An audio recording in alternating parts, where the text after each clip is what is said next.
nobody can win over that person who willingly accepts defeat for your pleasure. हम इस कलयुग में हैं और इस कलयुग की विशेषता है, शास्त्र भी कह चुका है कि ये कलयुग दोषों का सागर है। और जैसे मैंने हमारे आज के सेमिनार के शुरुआत में कहा, गिरिराज महाराज ने वृंदावन की रूपरेखा दी कि वृंदावन का ऐश्वर्य है प्राकृतिक वस्तुएं और sweet relationship.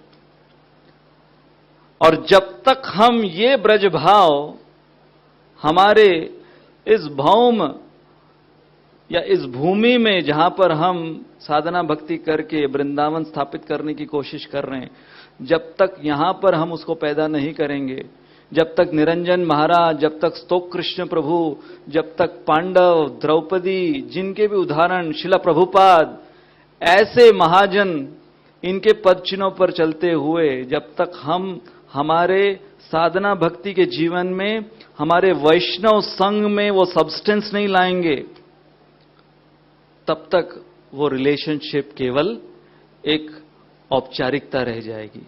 It will be simply some externals. इसलिए कहते हैं कि यदि प्रेम चाहिए तो समर्पण खर्च करना होगा। यदि प्रेम चाहिए तो समर्पण खर्च करना होगा। यदि विश्वास चाहिए तो ईमानदारी खर्च करनी होगी। यदि अच्छा संग चाहिए तो समय खर्च करना होगा। लोग कहते हैं कि रिश्ते मुफ्त में मिलते हैं। अरे मुफ्त में तो हवा भी नहीं मिलती, क्योंकि एक सांस अंदर लेने के लिए पिछली सांस छोड़नी पड़ती है। इसलिए जब तक हमारे अंदर समर्पण, त्याग, विश्वास, ईमानदारी, ये सारे गुण नहीं होंगे, तब तक हमारे जो रिश्ते हैं, हमारे जो संबंध हैं, वो केवल खोखले रहेंगे, वो केवल एक ढकोसला रहेगा।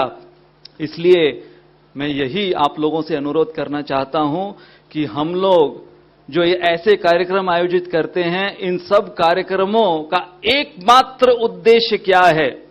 एकमात्र उद्देश्य यही है कि हम हमारे अंदर वो ब्रजभाव पैदा करें जहां पर भगवान श्री श्याम सुंदर कृष्ण पूर्ण पुरुषोत्तम वो अपने भक्तों के साथ यही आदान प्रदान करते हैं, स्वीट, रिस्पॉन्सिबल, हम्बल relationships.